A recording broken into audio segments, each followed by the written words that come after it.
Today, we are welcoming back to the show Mr. Wayne Jett. Wayne is a constitutional attorney with a huge historical perspective, which makes him fascinating to listen to. He is the author of The Fruits of Graft, Great Depressions Then and Now. The last time that Wayne was a guest on our show, we had multiple responses from our audience members requesting Wayne's thoughts on several other topics that are also within his expertise. So, response to Progress and Poverty, the Henry George book. That is, they said in that book, Anticipations, that we have long ruled the world in two classes, a very stable system, the one that is proper and appropriate. There was a ruling class of ourselves, and there was a servant class who worked and functioned solely at our command. There has intervened in that stable two-class system a third class in the middle that is made up of all these people who are now able to support themselves. They don't rely upon us. They don't follow our orders. They've developed these ideas of so-called democracy, that they are entitled to have a say in the rules of their conduct and their government. And they have grown so enormously that we must act now or we'll forever be shut out of taking our rightful power again. So we're going to proceed on the basis that we must, at the earliest time, destroy the middle class completely. In order to do that, we will have to destroy the complete fabric of society as it now exists in Western civilization.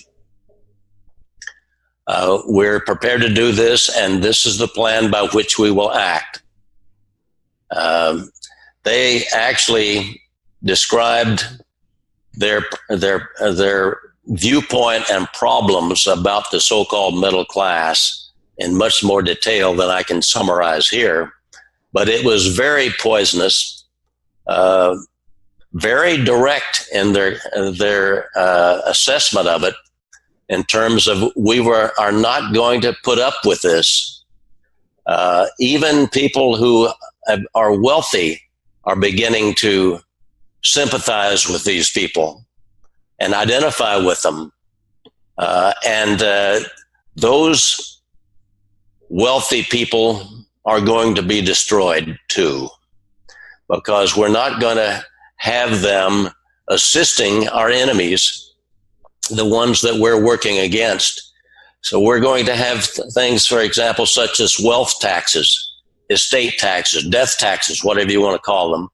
And we'll take the assets of those who are trying to assist the middle class, and we'll certainly take those of the middle class who earn so much that they would wind up with a substantial fortune, wealth from that, with trusts, or what we now call foundations, charitable foundations. And in effect, we will have this graduated income tax and Internal Revenue Service. And of course, we've seen how they operate. They go after their enemies, that is the middle class, and they leave the wealthy alone. The great foundations, the ones that are so-called working for international peace. For example, I'd like to just divert for a minute from that Anticipations book and tell you that in 1953, there was actually a congressional inquiry into the operation of those big foundations, the charitable foundations that are supposedly looking to the best interests of humanity. Found that the Ford Foundation, for example, straightforwardly told the head of the staff of Congress that was inquiring into this that one of their major objectives was to fold the American education system into the educational objectives of the Soviet Union. You mentioned John F. Kennedy. His father was one of the close cohorts of Franklin Roosevelt in imposing the Great Depression. He was one of the, he was probably the most notorious trader on Wall Street in terms of deep state thing. As soon as he showed that he was not going to be their guy, when they thought they'd put him in office, they weren't going to put up with it, and certainly they want all slaves, and they want the elite. It's very interesting that you named who the elite is also, because many people want to know who is the shadow government. We hear about this government that's above politics and above presidents and above kings, and so, but who are they? It's very interesting that you just started into who they actually are, and they're the very organizations that we think of as being the most benevolent on the planet. Well, they are also the people who own the Federal Reserve. They own the big banks of Wall Street. The big banks of Wall Street are really not what you would call U.S. American banks. They are owned by the international cabal. Their assets are such as those.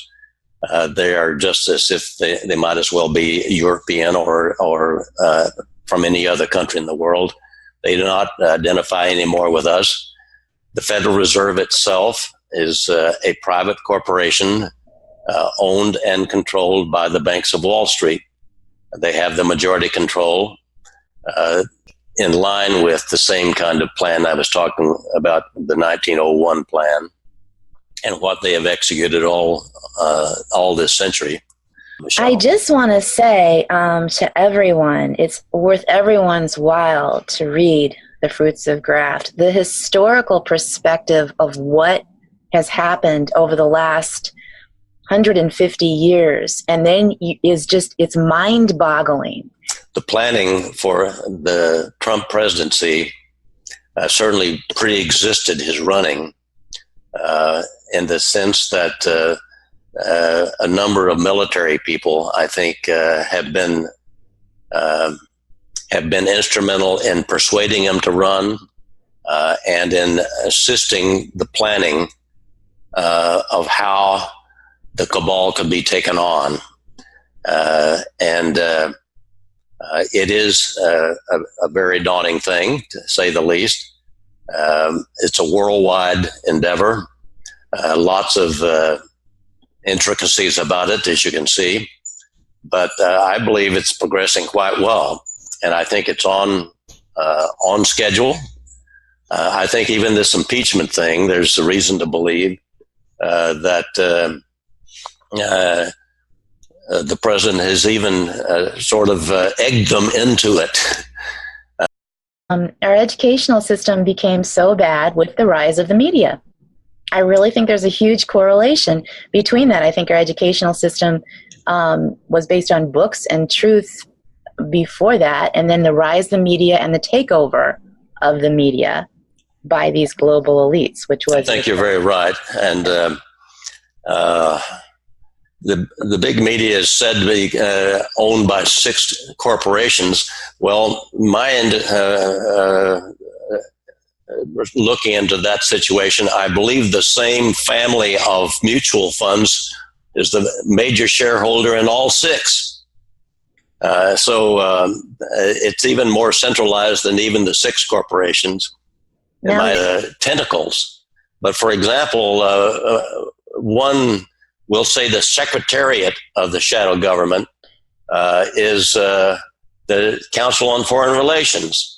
It's like a big secretariat of intellectuals that are centrally controlled, but go into each government agency, each government office and so forth, and make sure the right influences are there, that they influence the Congress as well as each of the administrative bureaus, things of that sort. They exert their influence through their ability to feed money into the political apparatus and elect the people that they want in power in the Congress, and nature that is going to change the political landscape of our nation, I believe.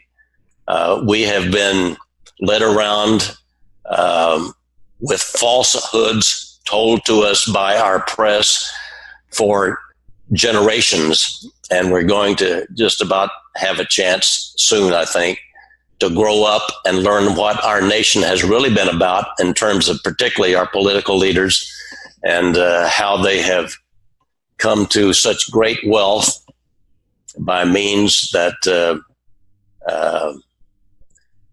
is going to be shocking. Franklin Roosevelt's very hands-on orchestration of the Great Depression and the chapter 17 revelation, it was late coming to me as well, that he was regarded as the most empowered operative of this global cabal ever in history, because he was such a professionally capable actor and also clever at the same time. He could do things in a way that could be hidden and seem to be politically popular, but extremely effective in accomplishing the goals of the global cabal, that is to destroy the middle class. And those things need to be known about our history, especially when our university professors are still teaching the opposite to our young people. We need to get this around as many as people as possible and let them know how to change their worldview and to understand things better, so that they do not have this tendency, not by everybody by any means, but by so many, to grasp at socialism as a central controlled power of government that makes everybody small and weak except the government, and making all your decisions in the center of power. That's where the cabal makes their decisions. It's simply the way they prefer to exercise control over us. Every one of the isms, like fascism and Nazism and communism and socialism, are all central powered exertions of control over ordinary people. And we need to reassess and recalibrate our understanding of how power is exerted. I think that's where my book comes into helping. Even though President Trump was not on the horizon at the time my book was published in 2011, I can't believe it, but it leads right up to the point of saying, boy, we've got a power cabal that has us by the throat, and we need to get rid of it. So